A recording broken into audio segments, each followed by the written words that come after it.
ओहो वाह देखा रहा है क्या हो खेला गोल हाय रे छोटलाल जी आए कुहकत रहा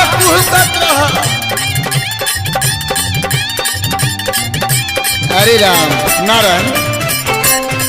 हाय रे आजा के कर मारा दादू बर पातर के कर पारे मोट हो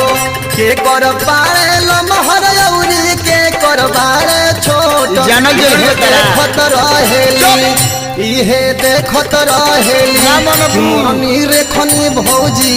हे टनी रेखत रहेली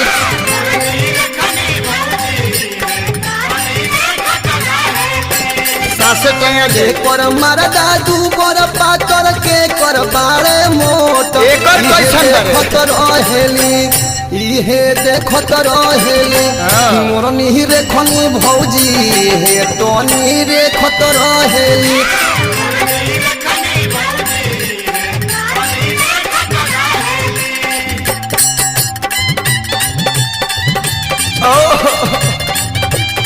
वाह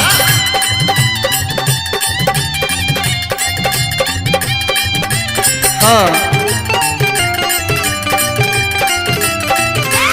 ओहो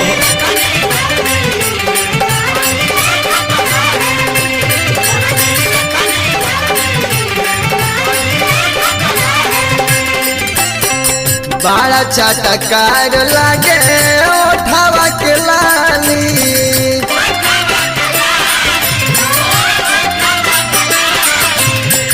सज के सवारी के बाजार घूम जाली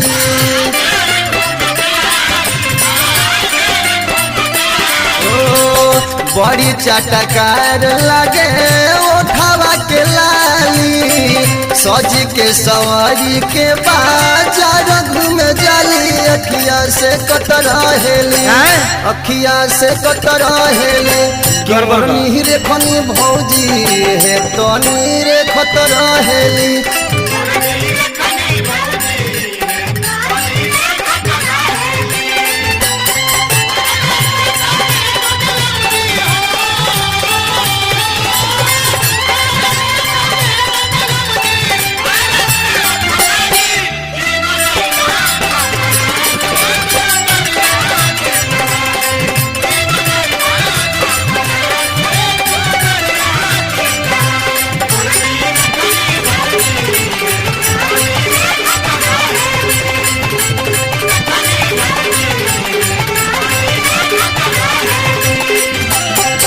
चार चजवार में बा गोली गोली सोर हो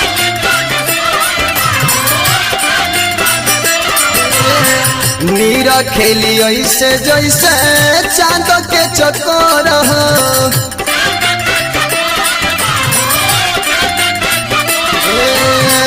चार चजवार में बा गोली गोली सोर हो नीर खेली वैसे जैसे चांद के चकोर खूबे हंसत रहेली खूबे हंसत रहेली गर्वनी रेखनी भौजी हे तनी रेखत रहेली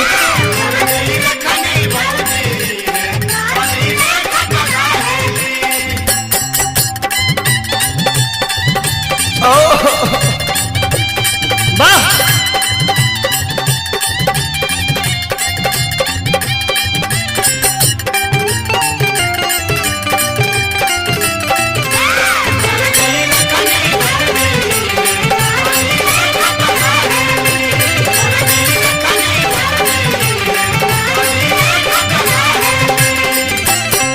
मुना सजनावा के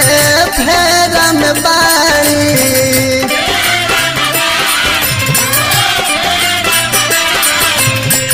ए सखी बाड़ी भौजी बहुत खिलाड़ी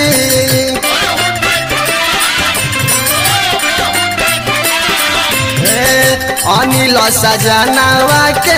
फेरा में बाड़ी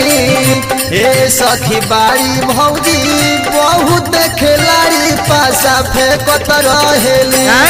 बतासा फेंकत रहेली कि कर मोर बरबा। नीर खनी भौजी है तो नीर खत रहेली।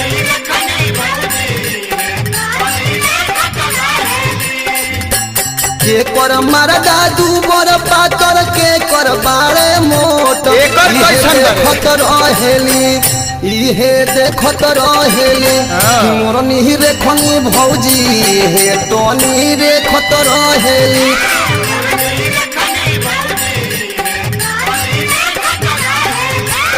ओहो